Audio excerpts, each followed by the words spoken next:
Okay, kabosing, magkano naman ang resulta ng in-income nitong last week natin? Last week po, 35,000. Magkano po ulit?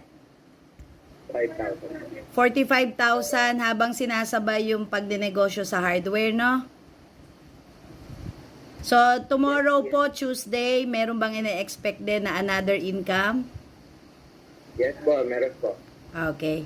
So, sige, congratulations ka, bossing. Okay, kabosing, magkano naman ang resulta ng in-income nitong last week natin? Last week po, 35,000. Magkano po ulit?